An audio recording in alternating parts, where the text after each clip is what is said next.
What's up, Blasianeers and Blasianettes? So I'm going to give you guys my review for Jessica Jones Season 2, and this is going to be spoiler-free, by the way, so don't worry, no spoilers here. So the show picks up sometime after The Defenders, and when the season starts, Jessica is forced to revisit another part of her past, and this takes her all the way back to the day she got her powers. And that's interesting because this fills in the gap between when her and her family were in that terrible car accident and to where Trisha's mother takes her in after she wakes up in the hospital. And um, and I gotta say, I was a little concerned for the show's future after how season one concluded. I'm like, so what else can they do now? And um, and when I'm hearing, I mean, they did hint that for this to be the main story of season two, like to revisit, what happened to Jessica and how she got her powers and so on. And so I was really looking forward to that, and I'm glad that they stuck with that, and they were able to just take a risk and not allow to the popularity of Kilgrave to basically put him in the brain cloud, like where they're having, feeling pressured to find some way to fit him in there, like and say, like, but I thought we concluded that, you know what I mean?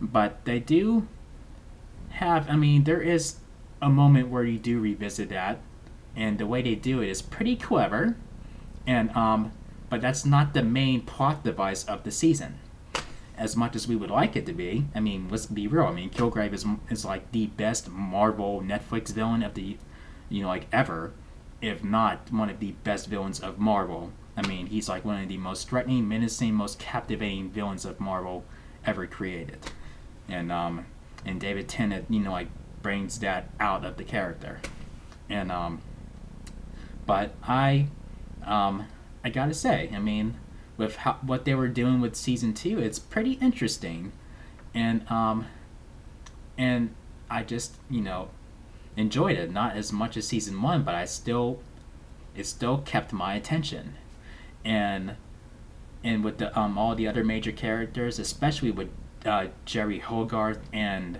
Trish Walker, like those two, their roles in this season stood out the most to me, especially Trish. I mean, like her where her obsession and her obsession with wanting to become like Jessica and basically be her own person and be independent and just being able to make a difference in the world and just have powers and so on takes her closer to the edge than she ever was in season one.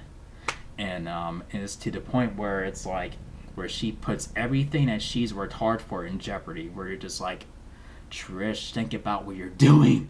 And then with Hogarth, I mean, like what they put her through in season two, I'm like, I wouldn't wish that on anybody. I mean, like, that is fucked up. And she almost lost her life in season one. I did not feel bad for her then, but here I'm just like, wow. I mean, like, it's crazy how that changed. And and I gotta say, with one of the new characters, Oscar, I mean, he's like basically a love interest for Jessica. He didn't really need to be in the story. I mean, if you take him out of the story, I mean, it wouldn't compromise this, like the season two story arc at all. I mean, like, I don't know, he's just kind of there, and I don't know. I mean, I just felt like we could have, we could have, move along with the story without him being a part of it.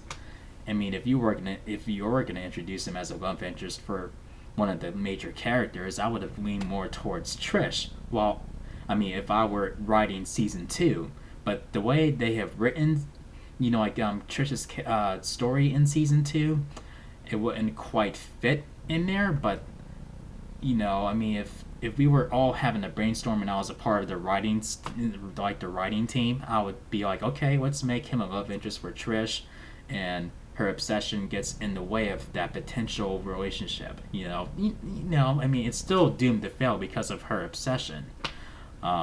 with Jessica, you know, like, or her envious towards, you know, Jessica, you know what I mean? But I mean, it is what it is. He started off as a jerk, and then as the episodes went on, he turns out to be a really likable guy. But still, I think we would have been fine without him a part of the story. But that's just me. That's just me personally. But in the end, the ending really shattered my heart. I mean, it really hit me like a train where I'm just like, what? I mean, you're gonna end it like that? I mean, come on, Netflix, don't end it like that. I mean, it really hit me. It really, really, when I say it hit me, it really hit me. Like, wow, I mean, I still feel it as I'm talking about it. I'm feeling it just as much as I did when I was sitting there watching, wrapping up season 2. Like, it's crazy. And I mean, damn. Let me get my train of thought back together. But anyway, I mean, season 2 was a fun experience. You know, it was really, I really enjoyed revisiting, you know, like Jessica's past and how she got her powers, and they dove deeper into that. And they didn't necessarily have a big bad in a way, like where there's like this big bad that Jessica has to face. I mean, she does have to face some, you know, crazy, you know, they do put her in some crazy situations, but there's not really a main bad in season 2. And and I think it worked better for the story that they were trying to tell. I guess it did work better for that in a way. But yeah, I mean, it actually worked without having a major bad, you know, like there to sort of be like trying to, you know, the one pulling the strings and whatnot. And the characters are not there for the sake of being evil either. It's just like there's other layers to them. And you gotta watch season 2 to really know what I'm talking about. And it worked out pretty well overall. Not as captivating as season 1, but it's still not, I mean, it's most certainly not the weakest story in part of the Marvel Netflix universe. So with that all being said, this gets 4 chair spins out of 5. So here we go. 1, 2, 3, 4 chair spins. But you know, it's how I said 4 chair spins and not 4 solid chair spins.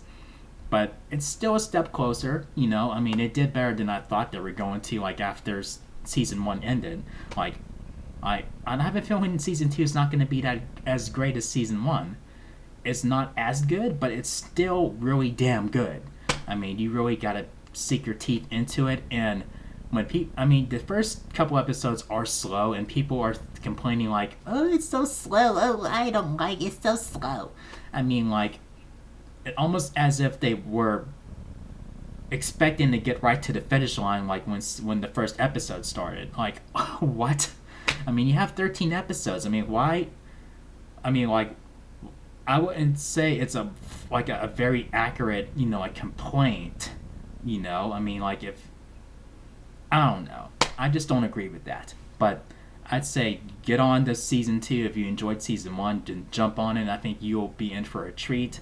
And if you guys enjoyed my review for season 2 of Jessica Jones, make sure you thumb up the video and click subscribe if you're new to the channel. Thank you for watching, and I'll see you guys in the next video. I am now ready for Luke Cage season 2. It cannot get here fast enough, so come on, Netflix, bring it on. So yeah, until next time, peace out, guys.